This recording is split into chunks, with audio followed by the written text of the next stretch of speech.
Filemão capítulo 1, versículo 1, veja o que a palavra diz. Eu, Paulo, prisioneiro por causa de Cristo Jesus, junto com o irmão Timóteo, escrevo a você, Filemão, nosso amigo e companheiro de trabalho, e a igreja que se reúne na sua casa. A primeira coisa que aprendemos no versículo 1, vamos lá. Eu, Paulo, prisioneiro por causa de Cristo Jesus, junto com o irmão Timóteo. Quer dizer, Paulo estava escrevendo uma carta junto com alguém, com Timóteo. Ele fala, escrevo a você quem? Fala, Filemão.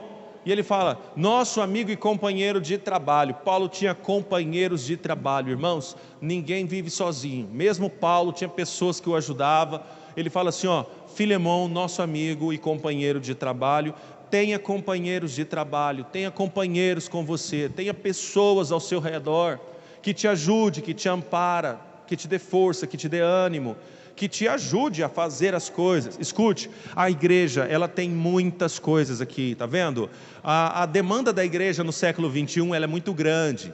Nesse tempo aqui, irmãos, não precisava de nada, você sabia? Não precisava de nada. Eles reuniam numa casa, numa sala, numa garagem, em qualquer lugar, e eles então começavam a cantar, sem som, sem instrumento. Às vezes tinha instrumento, tinha muito instrumento, já era comum, mas eles pegavam e começavam a adorar a Deus ali, e cantavam, e cantavam, e cantavam, e depois alguém lia a palavra, ela nem era pregada, ela era lida. Se você pegar as pregações de Pedro, você vai ver que Pedro começa a ler texto o tempo inteiro. Ele fica lendo, a palavra era pregada e Deus ia fazendo, à medida que as coisas foram, o mundo veio virando, o tempo veio passando, décadas e séculos, a gente foi encorpando o culto e inventando moda, a verdade é essa, a gente foi inventando moda.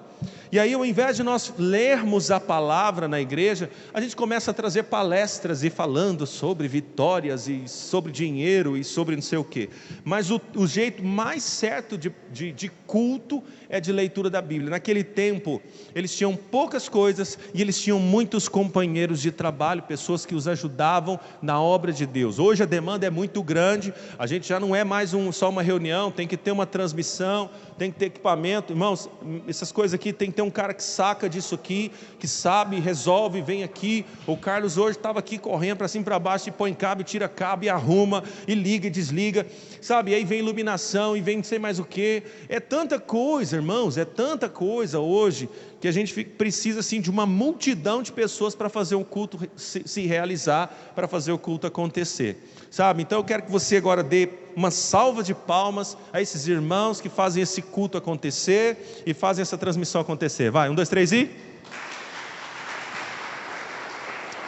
Amém. Parabéns aos irmãos da parte técnica, do staff, parabéns aos irmãos do diaconato ali, os irmãos servos, bota um colete, recebe você, pega uma pistola, põe na sua testa, ou pega um termômetro, né? Mede sua temperatura, sabe? E põe ali o álcool gel, organiza tudo. As irmãs que limpam, a irmã que limpa, organiza. Você chega aqui, as cadeiras estão tudo bonitinha, a igreja está cheirosa. Então é isso, sabe, irmãos? É uma demanda maior que necessita de muitas pessoas para trabalhar. E eu quero chamar você agora, chamar a sua atenção. O próprio Jesus disse assim, ó, a seara é grande e os trabalhadores são poucos. Jesus disse que os trabalhadores são poucos. E ele chama atenção, ore para que o Senhor envie mais trabalhadores para a sua seara, amém? Nós estamos com a igreja no campo aberto, irmãos, nós estamos iniciando um projeto, quase que um projeto social lá, porque a gente tem muitos jovens lá, é de verdade, irmãos, quando começa o culto, estoura um cano de jovem, aí aparece aquele tanto de jovem na igreja, e a gente precisa fazer alguma coisa com essa juventude. E aí agora toda semana nós vamos ter aula de bateria, aula de violão, aula de música, e nós também teremos aula de dança. A Danúbia vai lá e vai ensinar aqueles meninos a dançar, que as meninas a dançar e adorar o Senhor com dança, sabe? Então nós vamos ter um trabalho muito bonito ali naquele lugar, nós vamos ter um trabalho muito bonito ali, sabe? Mas precisa de trabalhadores, amém? Precisa de pessoas que trabalham e que querem trabalhar, pessoas que querem se entregar. A irmã Rafaela vai ajudar a gente lá também, vai dar aula lá, sabe, irmãos? Então, se você, de repente, queimar o seu coração, fala assim, pastor, conta comigo, eu quero ir lá, pastor, o que você quer fazer, meu irmão? Eu quero ensinar os irmãos a jogar dama, vai lá ensinar os irmãos a jogar dama, sei lá. Pastor, irmão, sabe o que eu quero fazer? Tem muito idoso lá, eu quero levar um negócio de crochê para lá. Se você sabe fazer crochê e quer trabalhar com um negócio assim, sei lá, irmão, qualquer coisa. Eu estou pensando aqui na minha cabeça, né? De repente você tem uma coisa muito mais criativa. Eu quero levar alguma coisa para aquele lugar. Não que eles são carentes, eles não são carentes, irmãos, não são. Mas eles precisam de atividades, amém? Precisam de atividades. E eu quero que seja levantado mais trabalhadores. Mas não somente para o campo aberto, eu preciso de trabalhadores para Vianópolis, eu preciso de trabalhadores para Pires do Rio, eu preciso de trabalhadores para essa igreja. Eu não, o Senhor precisa de trabalhadores. E de repente você está aqui, irmão, já está conosco há algum tempo, e você ainda não assumiu nenhuma área da igreja, ou não participa de nenhuma área da igreja. Eu quero convocar você, sabe? Comece a se envolver com a obra de Deus. Irmãos, eu quero que você entenda, quem me conhece sabe que eu não boto pressão em ninguém. Eu não boto pressão em ninguém. E olha, talvez eu deveria botar pressão, porque aí a galera ia ficar mais firme. Mas olha, eu deixo o negócio leve, porque eu acho que a obra de Deus ela tem que ser leve. Então, se você quiser se envolver, não se preocupe, você não vai ser cobrado, sabe? Não vai ter nada assim, não tem uma performance. Você não vai realizar uma performance, não, você só vai servir Jesus. Amém, irmãos?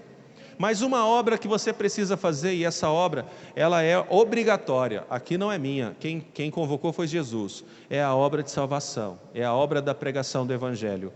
Sabe, você precisa de trabalhar, você precisa se levantar como trabalhador da obra de Deus, para pregar o Evangelho, para ganhar almas para Jesus, para levantar pessoas, para salvar pessoas. Amém, irmãos?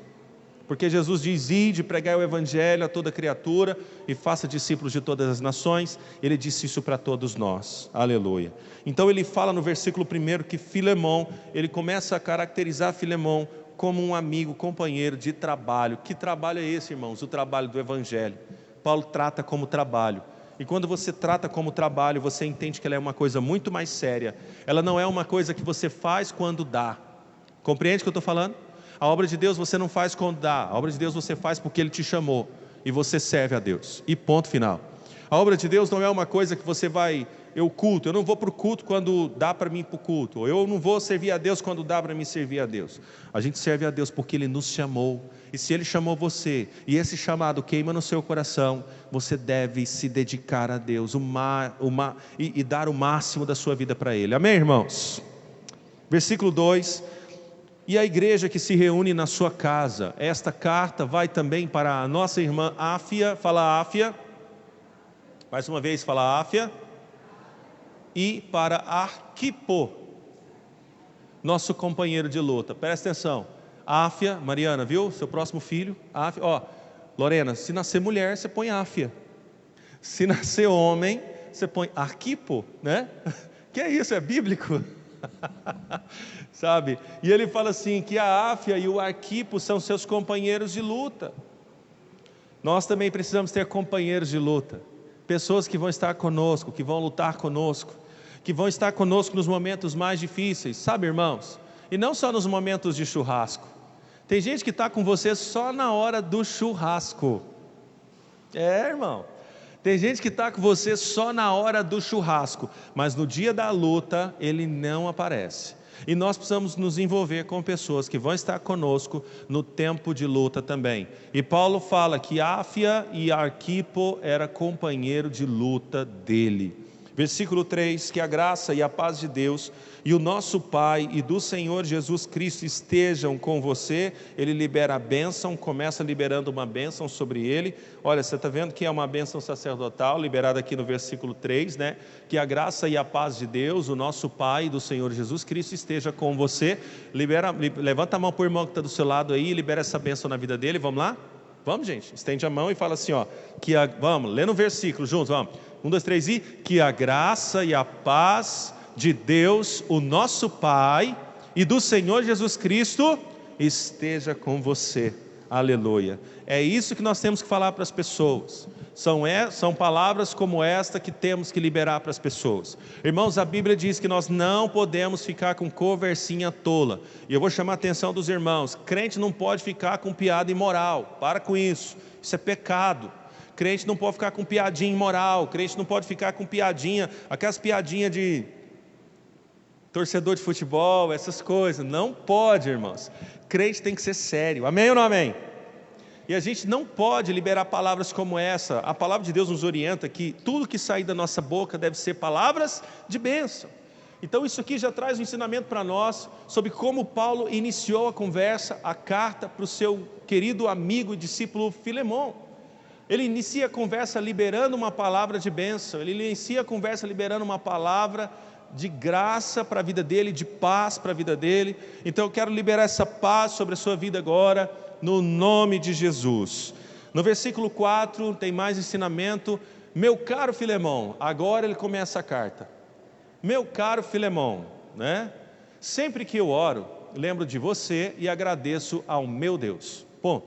Aqui a gente tem mais um ensinamento. Paulo orava por Filemão. Tem alguém na sua vida que você ora? Você tem orado por alguém nesses dias? Você tem orado por pessoas nesses dias? Irmãos, há poucos dias atrás eu orei, eu estava orando de madrugada, todos os dias, assim, religiosamente. Às vezes eu estou cansado, eu nem oro direito, mas eu me ajoelho lá, porque eu não quero perder o ritmo.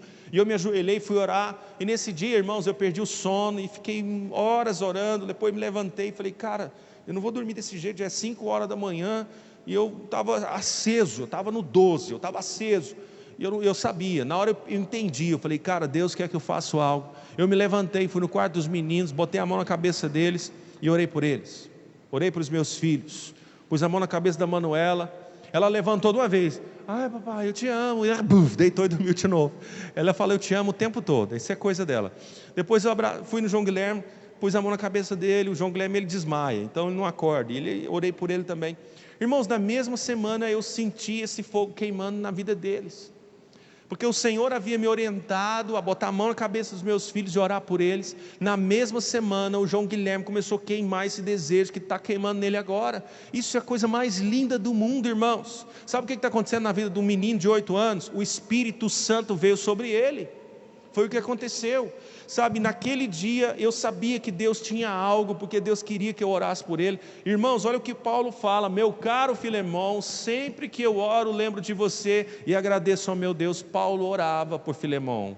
Eu quero que você comece a ter a prática de orar pelas pessoas da sua família, de orar pelas pessoas da sua casa, por seus amigos, por seu pastor. Tire tempo para orar. Pessoas às vezes falam assim, pastor, eu vou começar a orar, eu não sei o que eu falo. Irmão, faz uma lista de nomes, tem tanta gente na sua vida, ore por pessoas. Você não tem pai, ora pelo seu pai, ora pela sua mãe, ora pelos seus filhos. Você não tem pessoas que você ama, ore pelas pessoas que você ama. Começa a liberar a palavra, Deus abençoa o pastor, faz o pastor prosperar. Amém, irmão?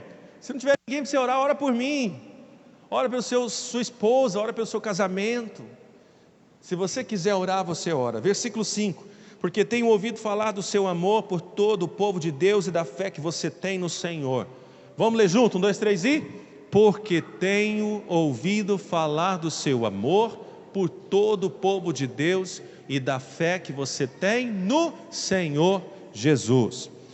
Esse texto agora, ele está falando uma coisa muito forte. Ele está falando, eu tenho ouvido falar do seu amor. Irmãos, o que estão ouvindo falar de nós?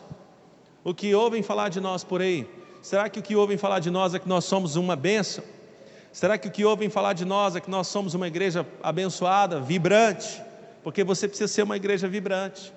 Será que nós somos um povo amoroso? Porque Paulo fala assim, porque tenho ouvido falar do seu amor por todo o povo de Deus e da fé que você tem no Senhor.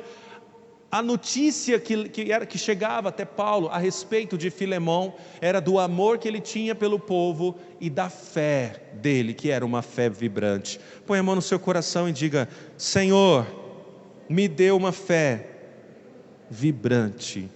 Aleluia. Versículo 6. Peço a Deus que a fé que une você a nós faça com que compreendamos mais profundamente todas as bênçãos que temos recebido na nossa vida, por estarmos unidos com Cristo. Versículo 7. Meu caro irmão, o seu amor tem me dado grande alegria e muita coragem, pois você tem animado o coração de todo o povo de Deus. O que Filemão fazia? Animava o coração do povo de Deus. Você precisa ser alguém que dá ânimo. Nós precisamos dar ânimo às pessoas. Sabe, a gente não pode ser pessimista, a gente não pode ser dessa maneira. A gente precisa gerar ânimo às pessoas. Irmãos, eu estava falando esses dias, eu estava numa festa de aniversário, semana passada, de um irmão muito querido, que eu amo, é o irmão Antônio Carlos, deve estar assistindo. E eu estava lá no aniversário dele, irmãos, e eu falei uma coisa, primeiro eu agradeci Jesus, mas ali naquele lugar, irmãos, nos dias de hoje, nos dias que estamos vivendo, irmãos, é um privilégio celebrar um aniversário, sim ou não? Não é? É um privilégio. Quando alguém faz aniversário, irmãos, agora sim, temos que fazer uma grande festa, para agradecer a Deus, porque nós estamos aqui, e podemos ter o privilégio de celebrar mais um ano de vida. E olha, dia 4 de junho é o meu aniversário, e dia 5 é a conferência. Irmãos, o maior presente que eu vou receber, é você estar aqui nessa conferência junto comigo, para que a gente possa celebrar o Senhor junto, pelo que Ele tem feito nas nossas igrejas, amém? Então eu quero que você esteja aqui, sabe?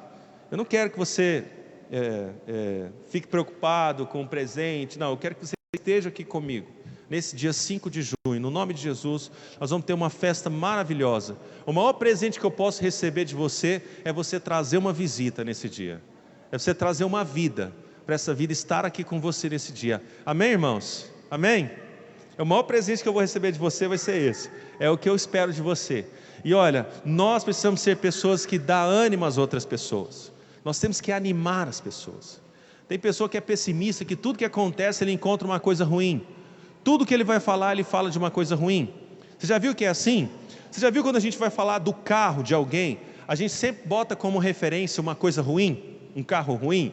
Por exemplo, eu vou falar do carro do Eike, o carro do Eike é bom, é melhor do que o do Bruno, né? A gente é assim, irmãos, a gente é assim ou não é? Não, o carro dele é bom, nossa, o carro dele é bom, é melhor do que o do Bruno. A gente sempre tenta diminuir um para levantar o outro. Nossa, o cabelo ficou bonito, ficou mais bonito que o dela. Tipo, você bota uma coisa como referência, isso está errado. Basta falar assim, seu carro é bonito, parabéns, seu cabelo ficou lindo, né? A gente basta elogiar, a gente não sabe elogiar sem desprezar o outro, sabe? E a gente tem que dar ânimo e sempre gerar ânimo. O que tem que estar no nosso coração é o desejo de animar as pessoas e pronto. Tem a história de um cara que ganhou na loteria, ele ganhou um prêmio e o prêmio era uma Hilux, 0 quilômetro. Alguém quer ganhar uma Hilux aí? Né? Jesus, Deus, faz a obra, né? Sabe, ele ganhou a Hilux, mas ele era tão pessimista, que em vez de ele celebrar, porque ganhou a Hilux, sabe o que ele fez? Meu Deus do céu, o IPVA desse trem deve ser caro demais, dá conta? Ele já lembrou do IPVA que era caro, e ele nem celebrou a conquista, o presente que ele tinha ganhado. Porque muitas vezes, irmãos, as pessoas são pessimistas, e nós também somos assim. E Filemão era um cara que animava as pessoas. Comece a dar ânimo às pessoas. Comece a olhar para as pessoas próximas de você e falar para elas assim, anime elas. Se elas tiverem sonhos, anime elas nesses sonhos. Se elas tiverem planos, anime essas pessoas nesses planos. A gente é mestre para derrubar as pessoas, a gente é mestre para destruir as pessoas, para destruir os planos das pessoas. E a gente tem que animar as pessoas. Fala amém, irmãos. Versículo 8, vamos ver o que Paulo fala na carta. Por isso, como eu sou irmão em Cristo, como seu irmão em Cristo, eu sei que tenho o direito de exigir o que você deve fazer. Versículo 9, mas o amor que tenho por você me obriga a lhe fazer apenas um pedido, e faço isso embora eu seja Paulo, o representante de Cristo Jesus, e agora também prisioneiro por causa dele. Paulo está se preparando para fazer um pedido, amém?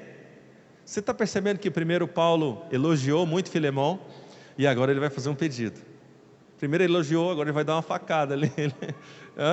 É mais ou menos isso que ele está fazendo. Primeiro ele elogiou, falou um tanto de coisa, agora mas o amor que tenho por você me obriga a lhe fazer apenas um pedido, e faço isso embora eu seja Paulo, representante de Cristo Jesus, e agora também prisioneiro por causa dele.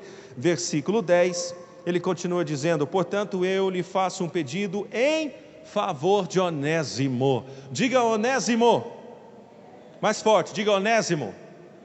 Onésimo é o motivo da carta de Paulo. Paulo escreve a carta para Filemão exatamente para interceder em favor de Onésimo. Olha, Paulo fala primeiro no versículo 9, olha, eu quero te fazer um pedido. E aí no 10 ele fala, portanto eu lhe faço um pedido em favor de Onésimo. E eu vou te dizer quem era Onésimo, daqui a pouco você vai entender quem é Onésimo. E isso aqui não foi uma coisa fácil para Filemão, tá? Que é meu filho por estarmos unidos com Cristo, pois enquanto eu estava na cadeia, tornei-me o pai espiritual dele. Paulo está falando que enquanto ele estava na cadeia, ele se tornou o quê? Pai espiritual de Onésimo. O que isso significa? Que Onésimo havia se convertido. Amém? Amém ou não amém? Isso significa que Onésimo havia se convertido na prisão. Quer dizer que Onésimo não era uma boa pessoa, estava preso. Paulo estava preso por amor ao Evangelho. Onésimo não. Mas ali Paulo prega para Onésimo que é meu filho por estarmos unidos em Cristo Jesus, pois enquanto eu estava na cadeia, tornei-me o pai espiritual dele. Paulo, ainda preso, estava pregando o Evangelho. Aleluia. Paulo, ainda numa situação difícil, numa situação complicada da sua vida, Paulo estava pregando o Evangelho e fazendo filhos espirituais, discípulos. Olha que coisa maravilhosa, irmãos. E nós, quando passamos por uma dificuldade da nossa vida, a gente para. Quando a gente passa por uma dificuldade da nossa vida, a gente fala assim, eu vou dormir, eu vou hibernar, não quero saber de ninguém, não quero ouvir a voz de ninguém. A gente para. Não, Paulo estava preso e Paulo estava pregando o Evangelho e fazendo discípulos. Sabe, isso é uma lição para nós. Nós vamos aprender isso aqui, precisamos ser como Paulo. Versículo 11. Antes ele era inútil para você, mas agora é útil para você e para mim. Deixa eu falar para você que a palavra onésimo significa útil. A palavra onésimo, o nome onésimo significa útil. E Paulo está falando, olha, antes ele era inútil para você. Se Paulo fala que ele era inútil para ele, é porque havia algum tipo de relação entre Onésimo e Filemão, amém? Havia algum tipo de relação entre Onésimo e Filemão. E Paulo está falando, olha, eu sei que ele era inútil para você, mas agora ele vai ser útil, porque agora ele se converteu. Versículo 12, ele continua dizendo, eu estou mandando Onésimo de volta para você, e com ele vai o meu coração. Irmão, aqui é desleal. Paulo fala, eu estou mandando Onésimo de volta para você. Um cara que antes era inútil para Filemão, está sendo mandado de volta.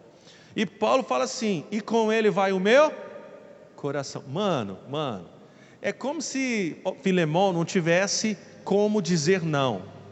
Mas Paulo está intercedendo pela vida de Onésimo e Paulo vai nos surpreender nos próximos versículos. Versículo 13. Gostaria de obrigá-lo a ficar aqui comigo, enquanto estou nesta cadeia por causa do Evangelho, a fim de que ele me ajudasse em lugar de você. 14. Porém, eu não vou fazer nada sem a aprovação de você, para que o favor que eu lhe estou pedindo não seja feito por obrigação, mas por sua livre vontade. Ponto. Vamos parar aqui. Eu quero que você entenda uma coisa. Tudo que fazemos na obra de Deus e nas coisas de Deus não podem ser feitas por obrigação, mas sim por livre e espontânea vontade. E Paulo está falando para Filemão uma coisa muito dura. Paulo está querendo enviar de volta Onésimo, um cara que lhe fez mal. Um cara que lhe fez mal. Quando Paulo fala, ele lhe era inútil, porque já havia alguma relação. Daqui a pouco você vai entender por que ele era inútil, porque Paulo fala isso na carta. E agora ele está falando que vai enviar Onésimo para ele, mas ele está falando uma coisa dura. Ele fala, Filemão, só que tem um negócio, você não pode receber isso por obrigação, só porque eu estou pedindo. Tem que ser por sua livre e espontânea vontade. Sabe por quê, irmãos? Porque por obrigação não funciona. Porque nós não somos escravos, somos livres. E somos livres para servir Jesus. Amém? 15. Pode ser que Onésimo tenha sido afastado de você por algum tempo, a fim de que você o tenha de volta para sempre. Agora ele está só num devaneio aqui, né? Versículo 16. Pois agora ele não é mais um escravo, porém muito mais do que isso, é um querido irmão em Cristo. De fato, para mim, ele é muito querido. Paulo sempre falando, para mim ele é muito querido. Filemão tinha que saber que ele era querido para Paulo, senão ele não ia tratar bem. E para você, agora, ele é mais querido ainda, não só como escravo, mas também como irmão no Senhor. 17, ele fala: por isso, se você me considera seu companheiro de trabalho, lembra que ele falou no primeiro versículo? Amém? Se você me considera como companheiro de trabalho, receba Onésimo de volta, como se estivesse recebendo a mim mesmo. Aleluia, glória a Deus. Os irmãos estão conseguindo entender a carta? Estão conseguindo?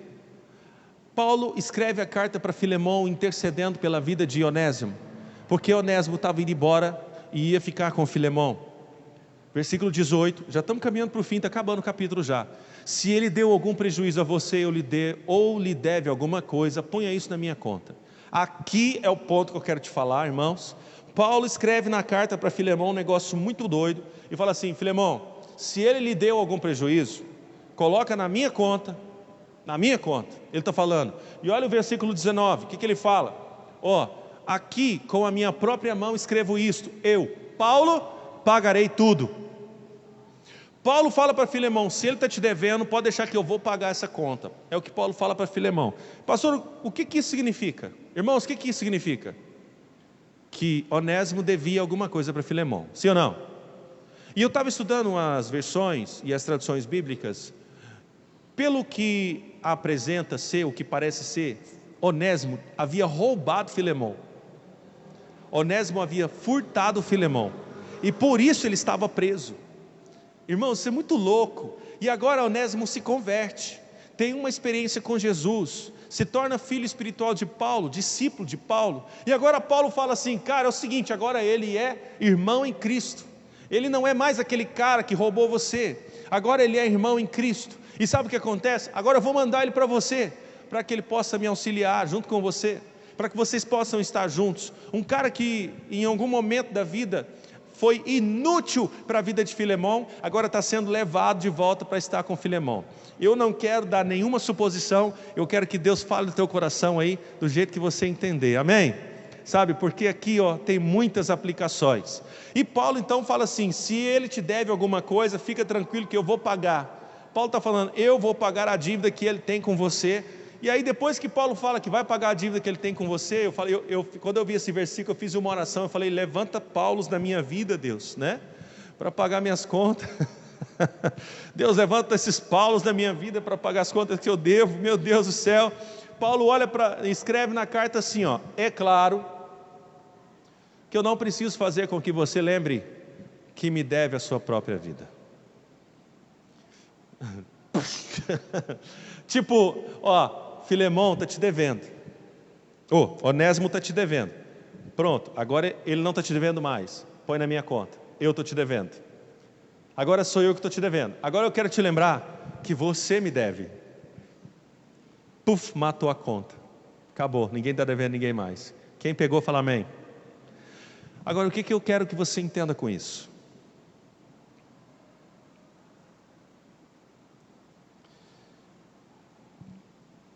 Assim como Paulo pagou a dívida de Onésimo para Filemão, Jesus também pagou a nossa dívida. E a Bíblia diz em 1 Coríntios que ela foi paga por um preço muito alto, um preço de sangue. A equipe de louvor pode subir aqui para a gente encerrar. Ela foi paga por um preço muito alto e um preço de sangue. Onésimo não pagou a sua própria dívida. Quem pagou a dívida de Onésimo foi Paulo, intercedendo pela vida dele. Sabe, irmãos, e quando Paulo paga a vida de Onésimo, o que Onésimo devia para Filemão, Paulo também lembra Filemão que Filemão devia a sua própria vida a ele. Irmãos, quantos aqui devem a vida ao Senhor Jesus? Fica de pé no seu lugar. Eu acho que essa palavra não tem muita coisa uau nela, mas ela é muito simples e muito clara, e ela nos faz entender uma única coisa. Foi o que queimou no meu coração. A única coisa que essa mensagem me faz entender é o quanto eu devo a minha vida a Jesus. Porque assim como Paulo um dia pagou a dívida de Onésimo para Filemão, um dia Jesus também pagou a minha dívida, e agora eu devo a minha vida para Ele. Querido, eu quero que você coloque isso no teu coração nesse momento agora, porque existe alguém intercedendo por nós. Assim como Paulo intercedeu por Onésimo, ainda existe alguém intercedendo por mim e por você. Existe alguém intercedendo pela sua vida, meu irmão. E eu quero que você feche seus olhos agora. Nós vamos orar e nós vamos adorar o Senhor. E nós já vamos encerrar, porque não tem muita coisa aqui nessa palavra. E eu acho que ela é muito aplicável e ela é muito pessoal. Mas o que nós temos que colocar em questão aqui agora é que nós devemos a nossa vida a Jesus. E você só está aqui por causa dele. Eu disse para você agora há pouco que, irmãos, nunca uma festa de aniversário foi tão significativa. Não é verdade? Nunca uma festa de aniversário teve tanto significado nos dias de hoje, sabe? E nós, então, por causa disso, nós devemos a nossa vida a Ele. Irmãos, escute, se você está aqui, nesse momento, respirando, vivo, celebrando Jesus, é um motivo de glorificar a Deus, é motivo de entregar a sua vida por completo ao Senhor. Nos dias que estamos vivendo, irmãos, há poucos dias atrás a Sheila me falou uma coisa muito forte. Ela disse para mim assim, Everton, parece que a gente está numa guerra, parece que tem uma guerra acontecendo.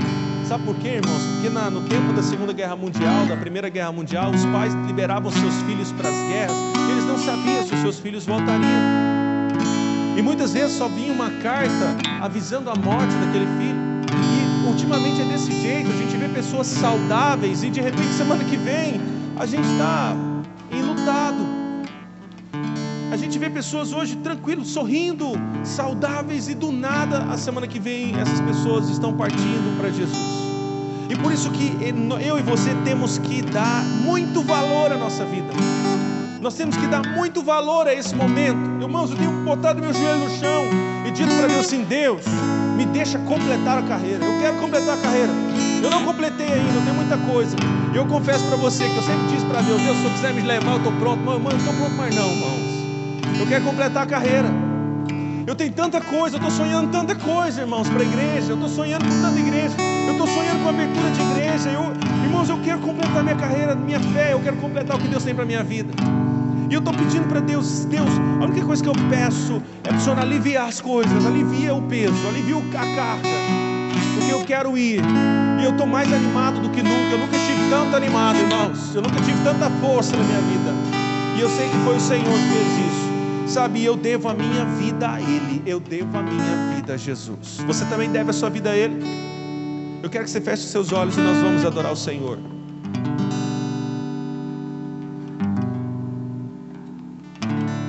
Vamos cantar juntos?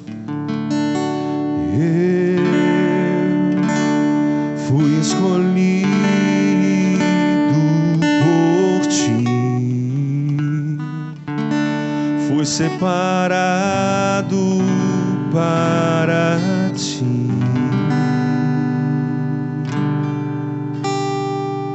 Quem sou eu?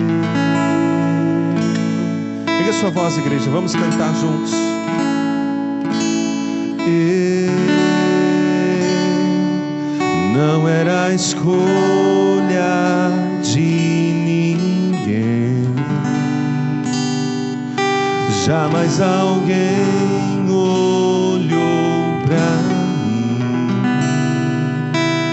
Diga a Ele: quem sou eu para Ti? Quem sou eu para Ti? Eu quero ouvir a sua voz adorando. Improvável, mas escolhido, incapaz, mas vencedor em Ti, Senhor.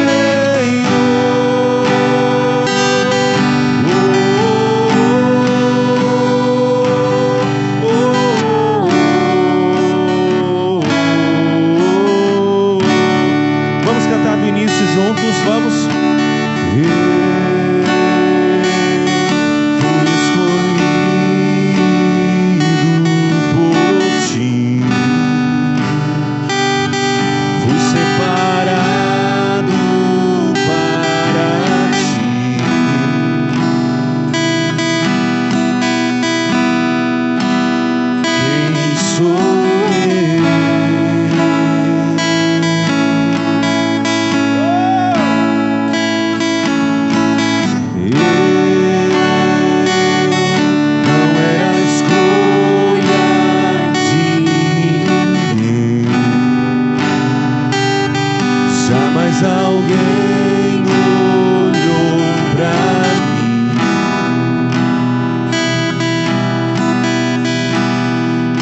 sou eu para ti. Você deve a sua vida a Ele, irmão. Ele te escolheu, Ele te separou. Improvável, mas escolhido, incapaz, mas vencedor, em ti, Senhor.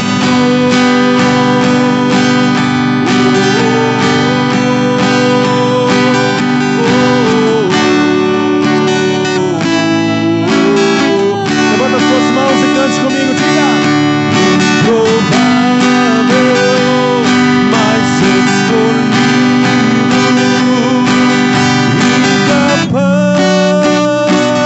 mas vencedor, em ti, Senhor.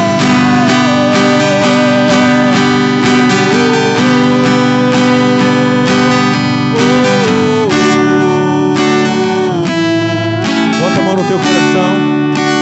Cante, igreja. Improvável, mas escolhido,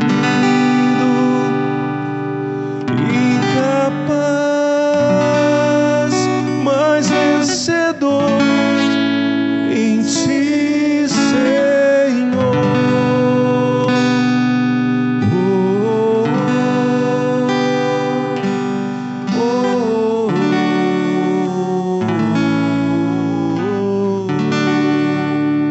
Senhor, nós colocamos a nossa vida na Tua presença agora.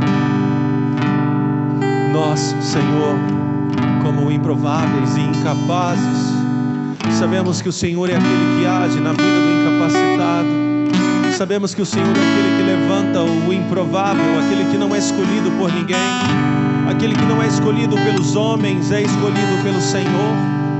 Assim como Davi um dia, Senhor, quando Samuel foi até a casa do seu pai, o seu pai não se preocupou em ter Davi com eles naquele momento e deixou Davi no pasto trabalhando, mas Samuel viu um por um dos filhos e não era aquele que o Senhor havia escolhido, pois o Senhor havia escolhido um menino que era desprezado por sua própria família. O Senhor escolheu aquele que humanamente era improvável e humanamente era incapaz. Assim, Pai, nós queremos dizer agora que devemos a nossa vida ao Senhor, devemos a nossa vida ao Senhor Jesus, e estamos aqui como pessoas improváveis e incapazes de realizar qualquer situação, qualquer coisa, e sabemos que só o Senhor pode realizar as suas maravilhas. Mas nós pedimos ao Senhor nesse momento, nos posicionamos como trabalhadores da Tua obra, nos posicionamos para viver o que o Senhor tem para nós vivermos, nos posicionamos à Sua disposição, Jesus, para que o Senhor possa realizar grandes maravilhas através de nós, através dos meus irmãos. Sabemos que o Senhor nos comprou e foi pago um alto preço por nós. Sabemos que a nossa dívida que nos levava à condenação eterna foi paga. E hoje podemos glorificar a Deus pela salvação. O Senhor nos salvou. Quantos se sentem salvos aqui? Diga aleluia. Você se sente salvo, querido? Jesus pagou a sua dívida. Jesus pagou a sua dívida. A Bíblia diz que Ele rasgou o escrito de dívida que você tinha, e agora você não deve mais nada, e nada mais pode te levar à condenação eterna. Hoje você pode se ver como alguém livre e salvo. Aleluia. Glória a Deus. Por isso nós agradecemos o Senhor. Você pode levantar suas mãos e dizer comigo, diga graças a Deus. Diga obrigado, Jesus. Aleluia. Vamos aplaudir o Senhor.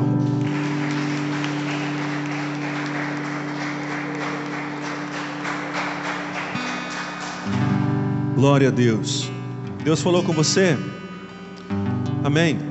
Nos próximos versículos, Paulo começa a liberar saudações e encerra a sua carta. Estende as suas mãos, eu quero abençoar você. Que a graça e a paz do Senhor e a consolação do Espírito Santo seja por sua vida. Todos digam amém.